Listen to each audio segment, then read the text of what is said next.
Assalamualaikum warahmatullahi wabarakatuh. SMA Negeri 1 Simpang 4 merupakan sekolah favorit di Kabupaten Tanah Lumur. Untuk meningkatkan SMB di sekolah ini, banyak sekali kegiatan yang dilakukan. Salah satunya adalah standar peningkatan tenaga pendidikan. Dilakukan oleh Kepala Sekolah SMA Negeri 1 Simpang 4 Bapak Muhammad Joko Kasari. Berikut ini akan Anda saksikan video tentang rencana tindak lanjut penguatan kepala sekolah melalui kegiatan supervisi di sekolah. Menuju SMP 1, Standar Nasional Pendidikan yang 1, bintangnya merah, ya. Itu rentangnya 0 sampai 2,04. Kemudian menuju SMP 2, 2,05 sampai dengan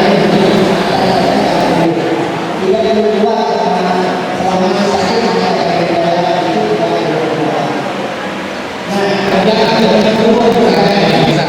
Nah, yang dua ini tidak bisa diintervensi langsung oleh sekolah kalau tidak pemerintah melakukan supervisi. Mudah-mudahan pian siap, siap dalam rangka disupervisi. Artinya anggap Pak ulun kadada gitu kan, hanya melihat aja gitu, apa jangan gugup, jangan, karena ulun ini kan kolega gitu kan, mitra gitu kan, gak ada lawan gitu kan. Kita berteman, berkolega untuk tentu meningkatkan kompetensi dan kita. Nah, hari ini Ibu Anissa sudah siap Ibu dengan perangkatnya? Mungkin Pak, sudah. Silakan Dan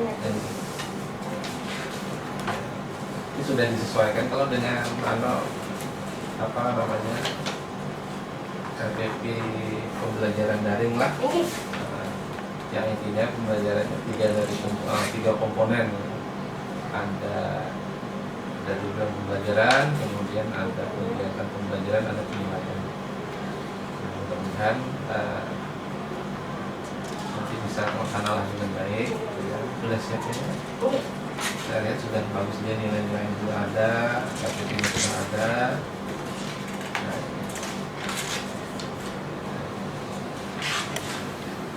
mudah-mudahan sukses saja lakukannya. Ini anak sudah siap ini Pak. Baik, terima kasih Bapak Ibu. Pak Apri minta dibantu nih Pak, ini untuk dibantu juga sama-sama, karena supervisi kita ini tidak kepala sekolah saja, tapi dilakukan juga oleh guru-guru senior gitu kan, guru senior. Nah, setelah supervisi ini nanti ada tindak lanjut gitu ya. Tindak lanjut artinya kita bertemuan pulang gitu kan, membicarakan apa yang perlu dikuatkan, jadi apa yang perlu ditingkatkan lagi. Kalau yang dikuatkan itu berarti misalnya bentuk ujian, kan ujian sudah bagus melaksanakan tugas misalnya gitu kan. Tapi kalau misalnya perlu diperbaiki, nah itu berarti ada hal-hal bagusnya itu datangnya dari guru gitu kan, tidak dari supervisor gitu kan. Nah, jadi ulun lemah di sini misalnya, karena bagus kayak itu gitu kan, daripada apa namanya, tinggal kita mengkonfirmasi aja gitu kan, konfirmasi oh ini ternyata di sini misalnya gitu kan, lemah dalam pemberian nilai misalnya. Kan penilaian itu kan ada penilaian pretest gitu kan, atau bertanya di awal atau persepsi gitu kan. Nah, kemudian nanti ada prosesnya juga, ada penilaian proses dan ada penilaian akhir. Nah, sekarang ini kan dirancang penilaian akhir itu apa namanya, diarahkan kepada penilaian yang hot begitu. Nah, itu misalnya lemah di situ gitu kan, misalnya membuat soalnya. Nah, nanti kita tidak lanjuti, misalnya nanti yang Ibu Anissa atau Pak Apri atau Pak Dumai menuliskan di evaluasi diri itu, saya lemah misalnya atau belum bisa mengolah soal dengan hot misalnya gitu kan, penilaian hot gitu. Nah, itu nanti kalau sebagian besar guru seperti begitu, berarti kita perlu diklat atau fintech atau workshop yang berkaitan dengan pembuatan soal atau penilaian berbasis hot begitu kan. Nah, itu maksudnya gitu kan. Jadi evaluasi diri itu bagus gitu kan. Ya mudah-mudahan Bapak Ibu saya semua dan bisa melaksanakan tugas dengan baik, dan tentu anak-anak kita menjadi anak-anak yang berkualitas gitu kan. Artinya kualitas akhlak budi pekertinya, kemudian kualitas ilmu pengetahuannya gitu kan. Kenapa jadi ulun sebut kualitas akhlak budi pekerti itu utama? Yang pertama ulun sebut tidak kecerdasan, ya karena keberhasilan anak-anak ke depannya itu 80% ditentukan oleh akhlak kepribadian. Kalau urusan nilai itu 80% aja. Jadi ya pintar tapi kada berakhlak terbalik gitu ya. Nah, jadi bagus tuh berakhlak, pintar pulang gitu kan. Nah, itu yang kita harapkan. Nah, jadi di dalam pembelajaran itu juga kita tekankan nanti nilai-nilai karakter.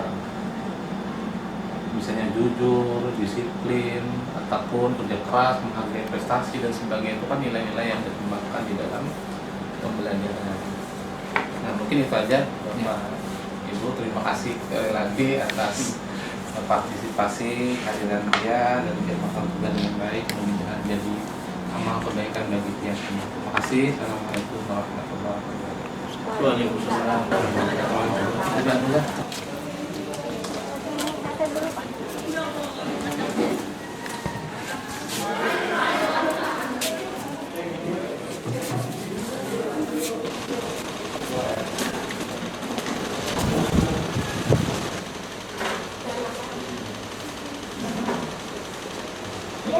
Assalamualaikum warahmatullahi Oke, sebelum kita memulai pelajaran hari ini, marilah kita berdoa menurut seperti yang kita masukkan. Oke, di dalam kelas ini siapa yang bisa pimpin doa? Silakan. Ketua kelasnya aja ya.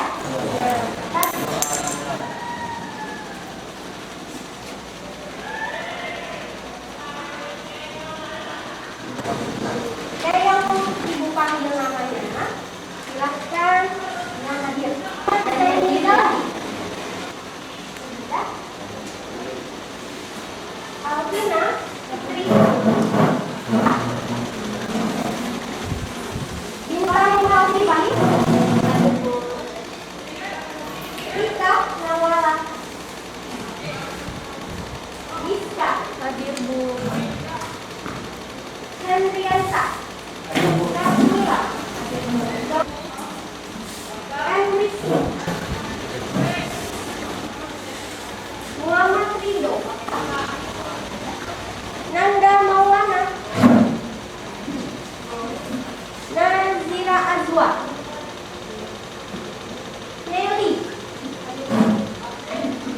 Nur Santi. Nur Hikmah. Monika. Rahmat Edwin. Jangan lupa pakai masker dan selalu cuci tangan. Sebelum kita pertama-tama ibu mau tanya, kalian pernah dengar atau pernah baca tentang Akhlakdot? Hah?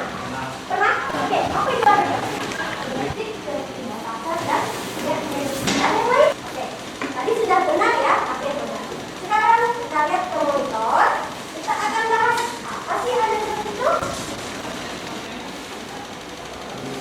Jadi, Akhlakdot itu adalah melakukan cerita tes. Tes Akhlakdot biasanya bertopik tentang layanan politik, publik, lingkungan, dan sosial. Jadi maksudnya ketika ada Akhlakdot. Sekarang kita masuk ke cirinya. Ciri Akhlakdot yang pertama, dia bersifat humor dan lucu. Artinya, dia berisikan kisah-kisah lucu dan bualan. Nah, terus ciri yang kedua, dia bersifat mengkritik dan kritiknya. Terus yang sifatnya dia menyindir. Kan tadi di dalamnya ada namanya kritik secara halus. Ciri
Saya cuma ngeluarin angin, Pak. Karena anginnya banyak sekali, Pak. Karena angin ini angin. Nah, itu sudah masuk definisi. Nah, menurutmu selain menceritakan hal lucu, adakah pesan tersirat tidak menaati peraturan lalu lintas? Mengapa cerita lucu tersebut disebut anekdot? Kenapa?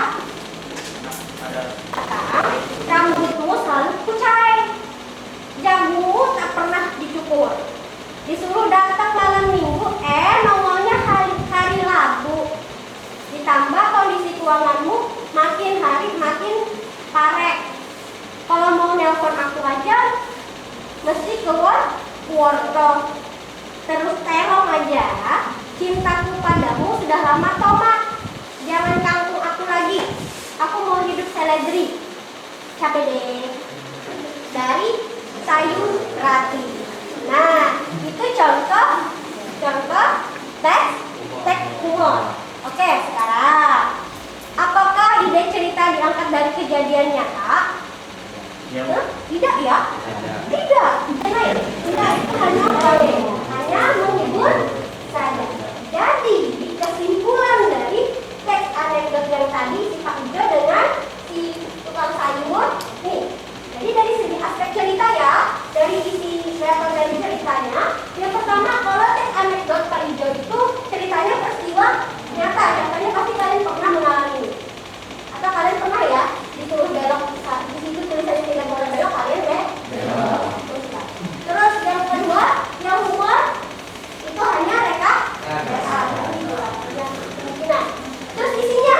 Nah, di dalam isi teks yang biasanya paling banyak adalah menggunakan karikatur. Nah, biasanya muncul di orang siapa? Dia hanya hiburan semata.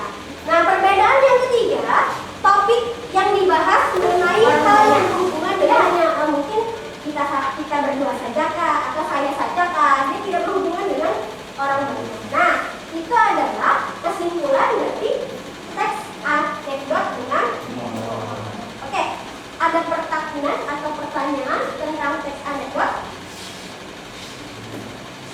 Ditanyakan? Bisa semuanya? Silakan katakan. Oke, Muhammad Ramadan, silakan. Apa itu makna tersirat? Oke, makna sebenarnya kita bahas itu maknanya atau pesannya sudah bisa kita pahami. Sedangkan tersirat itu nanti maknanya kita harus membaca dulu satu teks itu sampai habis. Kalau sudah sampai habis baru kita bisa temukan maknanya. Karena kalau secara membaca biasa saja itu kita tidak bisa memahami maknanya. Jadi kita harus membaca ini dulu sampai habis. Karena maknanya tersembunyi di antara beberapa bacaan yang lain.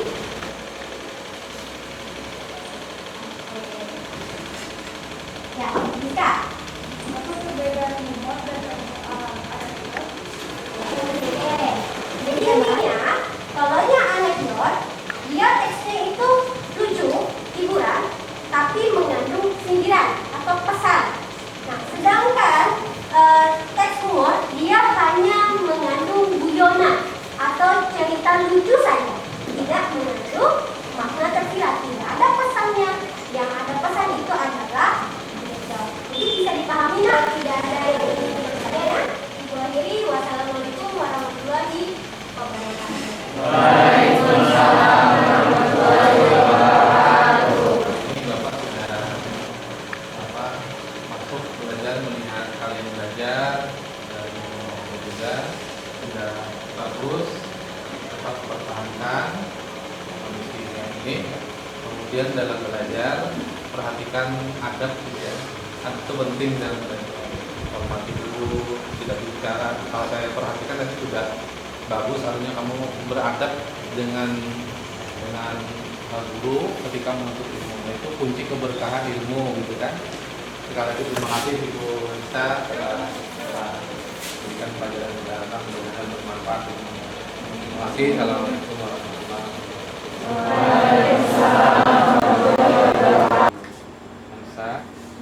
Tadi kita sudah Ibu sudah melaksanakan tugas dan sudah ulun pantau dan supervisi di kelas gitu ya. Kalau melihat dari segi RPP itu sudah pada lengkap lah gitu kan, pada lengkap. Ada beberapa hal yang nanti ulun kuatkan lah gitu kan. Nah, kemudian ada instrumen juga pelaksanaannya ini RPP, pelaksanaannya juga apa itu gitu. Ada beberapa yang sudah bagus dan ada beberapa yang perlu diperbaiki. Nah, misalnya tadi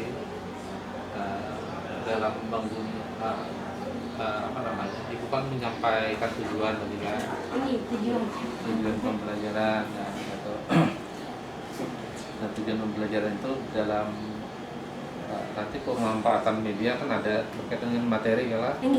Nah, materinya itu usahakan yang tingkat keterbacaan peserta didiknya itu. Artinya kalau dilihat dari belakang nampak gitu kan, nah, nampak terbaca gitu kan, nampak terbaca. Jadi jangan kabur misalnya gitu kan, supaya artinya itu kan yang ingin dikuasai anak ya. Kalau misalnya ada kelihatan anu nanti. Nah, begitu juga dengan apa namanya, dengan pendekatan pembelajaran itu. Sekarang kan pendekatan pembelajaran itu lebih mengarah banyak kepada peserta didik. Tadi kalau ibu perasaan Pian tadi kayak apa? Kurang Pak. Kesiswanya kurang gitu kan? Karena kan hanya ketemu. Terus kan biasanya kami daring kalau Pak. Nah, kalau ketemu ini pertama, ini deg-degan. Iya. Karena Bapak itu artinya kan aja. Kan model pembelajaran atau pendekatan pembelajaran sekarang tuh kan orientasinya tuh beralih dari guru ke siswa. Kita ini sebagai fasilitator aja lah. Nah, bagus juga misalnya Pian dalam memanfaatkan media tadi kan, PowerPoint misalnya. Nah, itu usahakan jangan Pian yang membaca. Nah, jadi siswa dilibatkan gitu kan. Suruh yang membaca ada Bapak membaca ya. Makanya pentingnya tulisan di PowerPoint itu besar gitu kan, terbaca gitu kan. Nah, itu pentingnya media gitu, pembelajaran, karena itu yang hendak dikuasai anak-anak gitu kan. Kalau kada terbaca atau kada jelas kan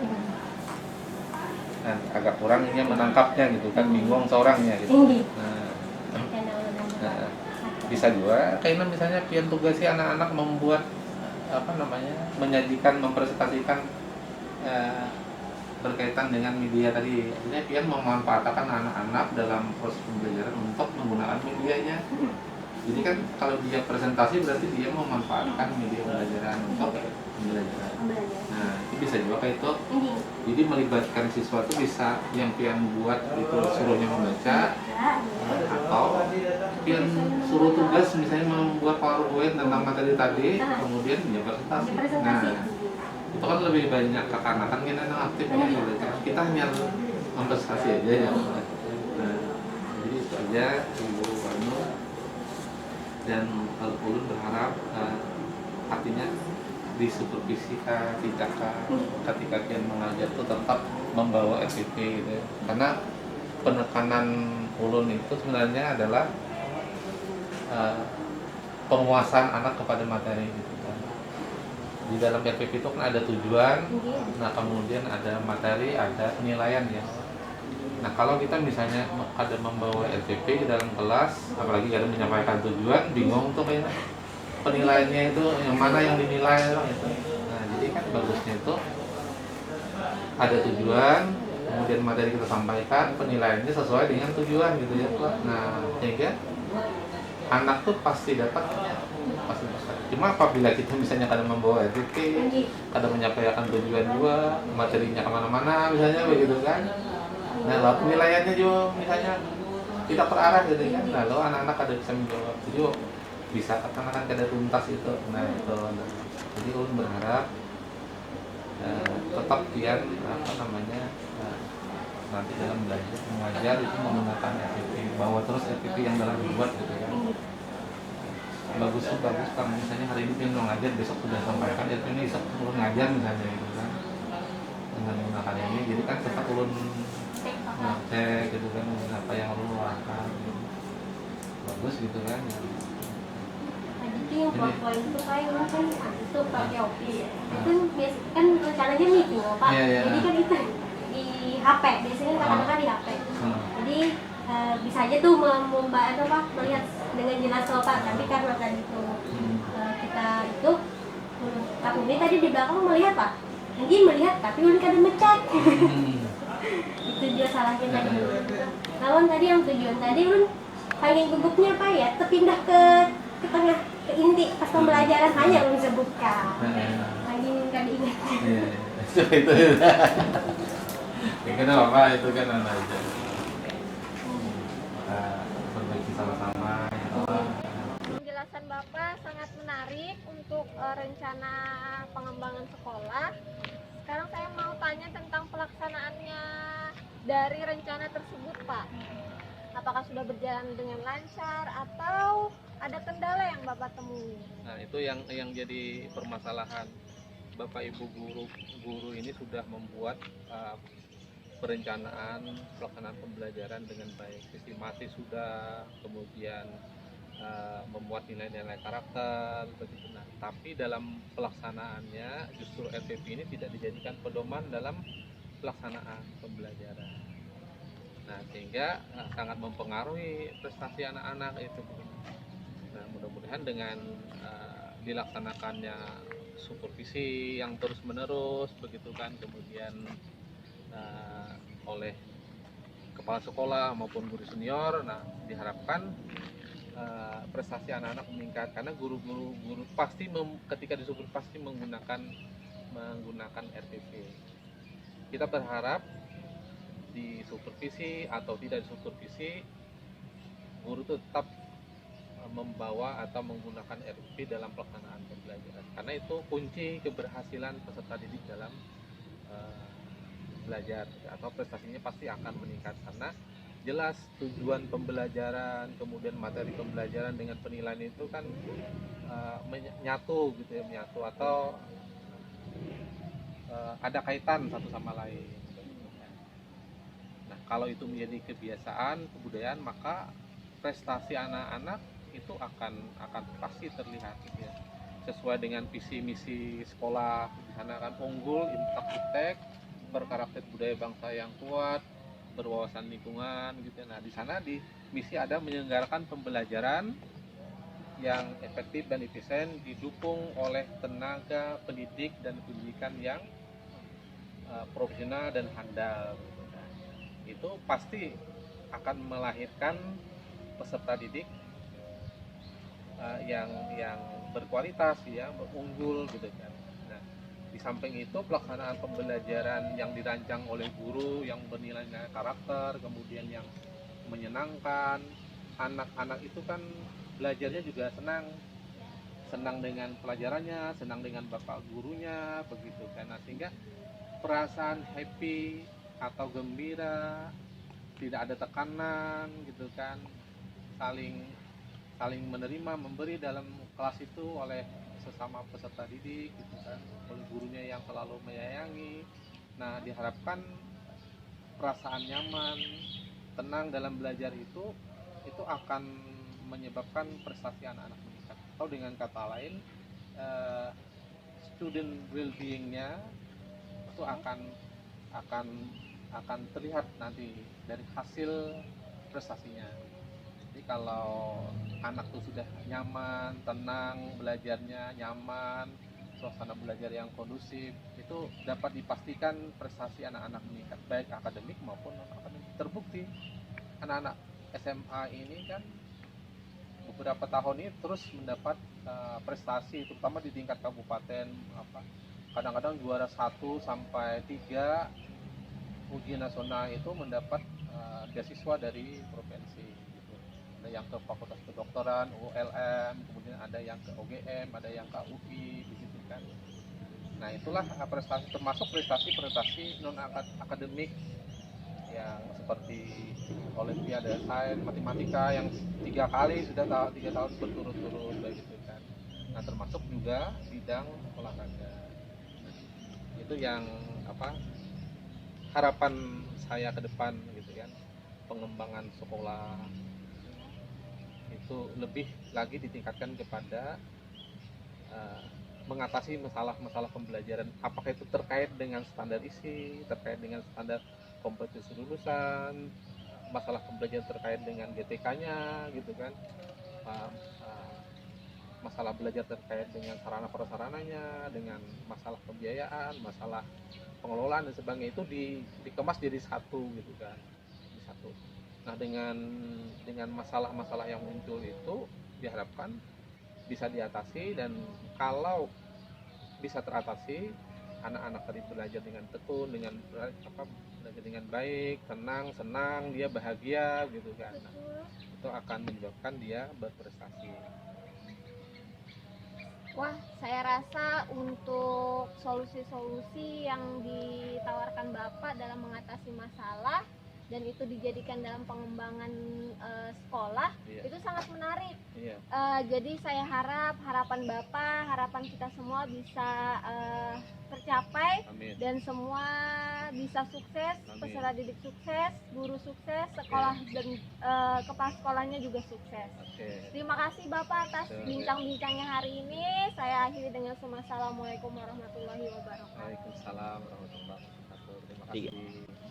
Assalamualaikum warahmatullahi wabarakatuh Bapak. Waalaikumsalam warahmatullahi wabarakatuh. Apa kabar Cekiatus? Alhamdulillah baik. Maaf Pak mengganggu waktu Bapak. Saya hari ini mau tanya-tanya seputar Boleh. sekolah SMA Negeri 1 Simpang ini. Iya. Apa namanya?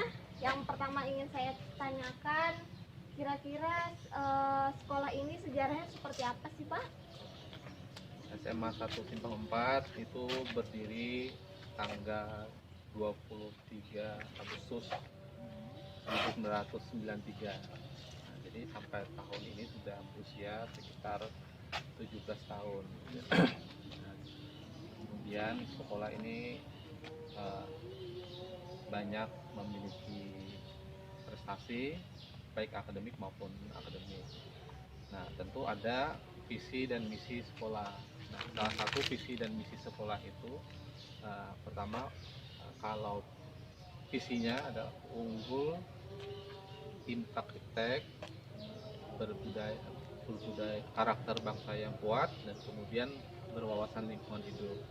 Nah, salah satu untuk menunjang visi ini adalah misi, yaitu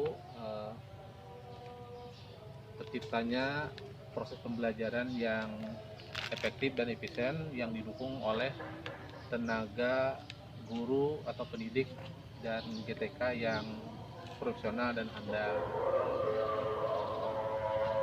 Sudah lama ya Pak sekolah ini berdiri. Nah, kira-kira Bapak sudah berapa lama menjabat jadi kepala sekolah di SMA ini? Kalau kepala sekolah sudah 10 tahun jalan ini. Nah, jadi sudah 10 tahun bertugas di sini. Dari sekolah yang belum rindang sampai akhirnya si rindang seperti begini. Di depan kita ada tempat duduk Oh iya, nyaman, boleh. mungkin bisa kita Santai. ngobrol sambil duduk. Duduk, istirahat. Ya. Mungkin pertanyaan saya lanjut ke seputar tentang rencana pengembangan sekolah. Bisa nggak Bapak kira-kira ceritakan seperti apa rencana-rencana Bapak untuk mengembangkan sekolah SMA Negeri 1 Simpang 4 ini agar lebih maju lagi ke depannya? Oke. Saya punya rencana pengembangan sekolah, dan rencana pengembangan sekolah ini diambil dari raport mutu sekolah IDS, evaluasi diri sekolah, atau hasil supervisi pembelajaran. Nah, berdasarkan raport mutu sekolah IDS dan hasil supervisi pembelajaran itu, bersama tim kita buat apa yang menjadi permasalahan di sekolahan gitu kan. Itu menyangkut ke 8 standar, baik standar isi, standar seperti lulusan, kemudian standar penilaian, proses, sarana prasarana, pembiayaan, pengelolaan, sebagainya. Semua 8 standar itu harus ditingkatkan terus begitu kan. Nah, adapun yang menjadi fokus saya dalam rencana pengembangan sekolah ini adalah peningkatan kedisiplinan guru dalam memanfaatkan rencana pembelajaran dalam pelaksanaan pembelajaran itu sebagai pedoman gitu ya untuk meningkatkan prestasi peserta didik. RPP-nya itu disusun seperti apa Pak sama tim oleh gurunya? Apakah RPP-nya itu bentuk berbasis adiwiyata atau berbasis menyenangkan, kolaboratif atau seperti apa? Seperti itu Pak? Iya, kalau RPP-nya itu disusun ada MGMP internal sekolah, guru mata pelajaran sejenis itu menganalisis standar isi SKKD gitu kan, dianalisis. Kalau misalnya mau diintegrasikan dengan nilai-nilai karakter, nah maka diintegrasikan dengan nilai karakter. Kalau diintegrasikan dengan nilai-nilai lingkungan, diintegrasikan dengan nilai lingkungan. Nah, tapi juga nanti masuk ke dalam RPP. Di RPP itu kan secara garis besar minimal ada 3 lah, minimal ada 3 yang pertama ada tujuan, kemudian ada materi, dan kemudian ada penilaian. Nah, ketiga komponen itu harus berkaitan. Dan bagus kalau RPP yang dibuat guru itu yang telah disusun dengan baik, yang telah dimasukkan nilai-nilai karakter, kemudian di dalamnya ada nilai-nilai lingkungan hidup. Nah, itu dijadikan pedoman dalam melaksanakan pembelajaran. Nah, sehingga dalam pembelajaran itu mulai dari guru mencantumkan atau menyebutkan tujuan pembelajaran, nah kemudian materinya itu juga harus berkaitan dengan tujuan, dan penilaiannya juga harus berkaitan dengan tujuan pembelajaran. Nah, kalau demikian pasti itu penilaian atau prestasi peserta didik akan berhasil gitu ya. Tapi kalau misalnya tujuannya tidak disampaikan atau lagi tidak ditulis, materinya lain, kemudian penilaian lain, jelas anak-anak tidak bisa gitu ya. Jadi dengan disiplin guru menggunakan RTP dalam proses pembelajaran, dijadikan sebagai pedoman, itu diharapkan meningkatkan prestasi peserta didik. Untuk rencana pengembangan sekolah itu tadi Pak yang berbasis RPP, apakah pelaksanaannya itu sudah lancar? Nah, inilah yang menjadi kegalauan saya tadi gitu ya. RPP disusun oleh guru sudah ya, bagus, sistematis, kemudian memuat nilai-nilai karakter. Yang jadi masalah ini adalah RPP yang telah disusun oleh guru itu tidak dijadikan pedoman dalam pelaksanaan pembelajaran. Dengan kata lain, guru itu mungkin karena pengalaman kada perlu buku, kada perlu RPP, atau siswa ada aja punya bukunya misalnya.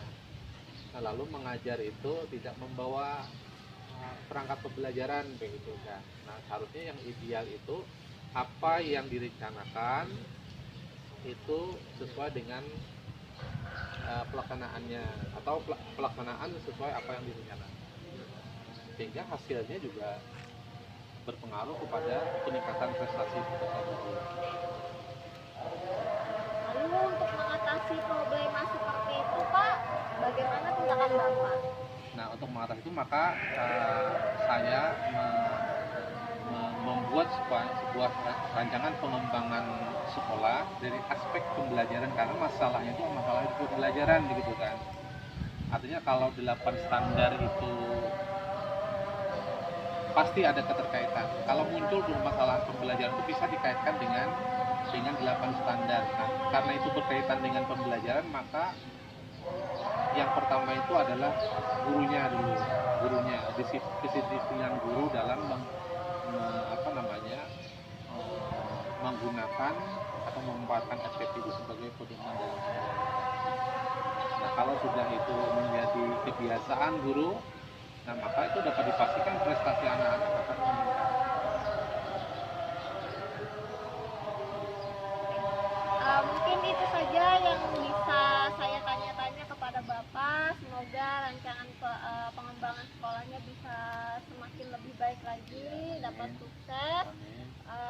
kasih. Saya akhiri dengan Assalamualaikum warahmatullahi wabarakatuh. Assalamualaikum warahmatullahi wabarakatuh. Terima kasih.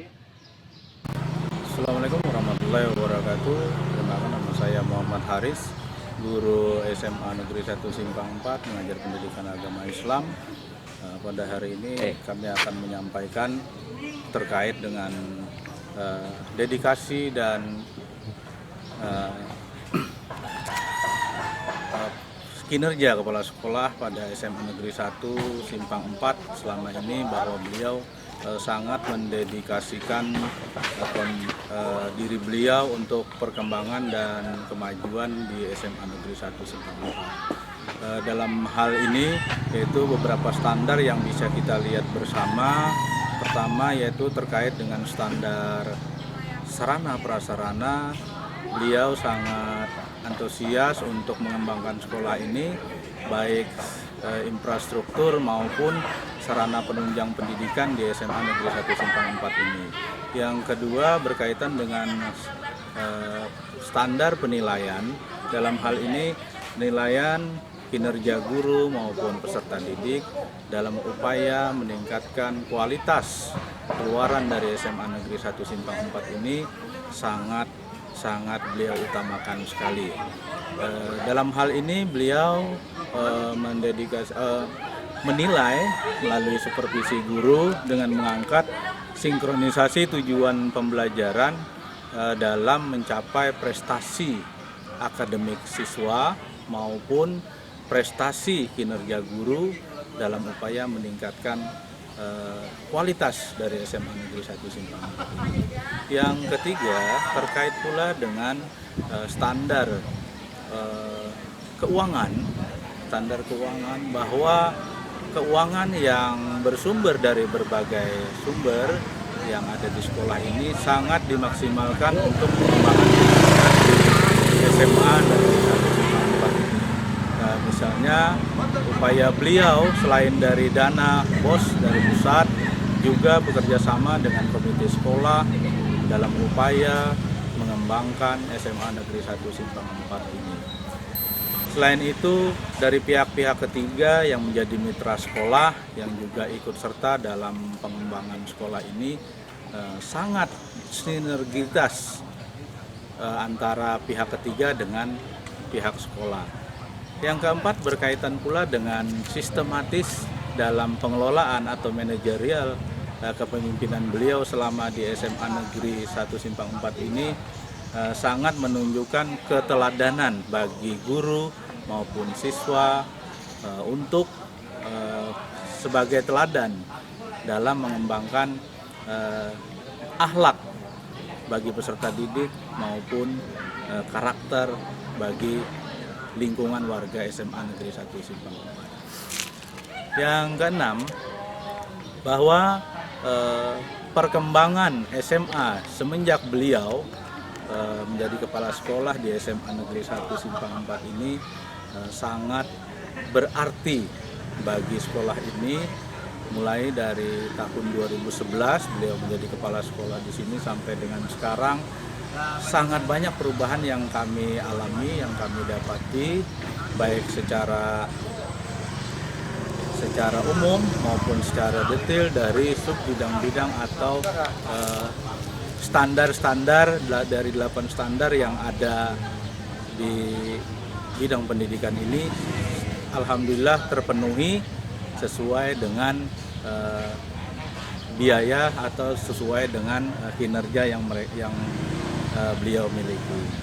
Kami atas nama Dewan Guru SMA Negeri 1 Simpang 4 mengucapkan terima kasih kepada beliau yang sudah mendedikasikan diri beliau untuk kemajuan di SMA Negeri 1 Simpang 4 Kabupaten Tanah Bumbu ini. Mungkin kalau menurut penilaian kami, beliau adalah yang terbaik di SMA ini dari kepala sekolah sebelum-sebelumnya. Mudah-mudahan kedepannya beliau masih mampu dan bersedia mendedikasikan diri beliau untuk perkembangan SMA baik di sini maupun di SMA yang lain, khususnya Tanah Bumbu. Dan harapan kami beliau selalu diberikan kesehatan untuk meneruskan perjuangan pendidikan. Karena pendidikan itu tidak ada habisnya.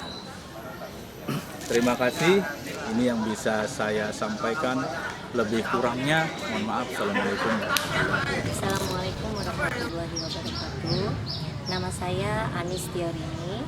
Saya perwakilan dari orang tua Ananda Jasmine Rania Anan yang bersekolah di SMA Negeri 1 Simpang 4. Sekarang duduk di kelas 10 IPA 1. Di sini saya akan menyampaikan beberapa hal mengenai pembelajaran jarak jauh. Pembelajaran jarak jauh di SMA Negeri 1 Simpang 4 ini sudah bagus, dari interaksi dengan guru-gurunya dan semua komponen yang ada di sekolah itu sudah baik sekali. Kemudian untuk dari kepala sekolahnya sendiri dalam pengembangan PJJ ini sudah bagus juga, sehingga anak-anak bisa mengikuti PJJ ini dengan baik. Harapan saya semoga PJJ ini segera berlalu sehingga anak-anak bisa belajar kembali seperti biasa. Assalamualaikum warahmatullahi wabarakatuh. Perkenalkan, nama saya Akifah Salsabila Nazwa.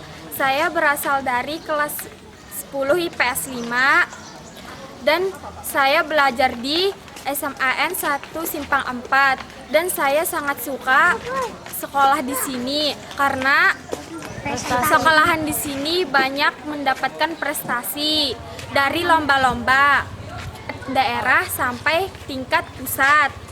Dan saya senang sekali di sini belajar karena guru-guru di sini sangat disiplin. Guru-guru di sini sangat menyenangkan ketika memberi pelajaran. Sarana sekolah di sini sangat lengkap. Demikian dari saya, terima kasih. Wassalamualaikum warahmatullahi wabarakatuh. Perkenalkan, nama saya Giska Repina Febrianti. Saya dari kelas 10 IPS 5. Saya memilih SMA 1 Simpang 4 karena suasana di sekolah kami sangat sejuk dan pepohonannya hijau-hijau dan tanaman yang sangat indah, sehingga kami merasa betah di sekolah. Saya berharap di sekolah ini saya dapat meningkatkan prestasi saya dan teman-teman untuk menggapai cita-cita setinggi mungkin. Terima kasih, demikian dari saya. Wassalamualaikum warahmatullahi wabarakatuh. Assalamualaikum warahmatullahi wabarakatuh. Nama saya Muhammad Beni Ansari, saya dari kelas 11 IPS 4.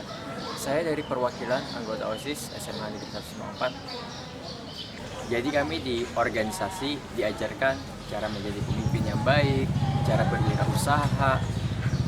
Terus banyak lagi yang bisa kami lakukan, hal-hal yang positif di organisasi ini. Intinya di sini kami mencari pengalaman yang baru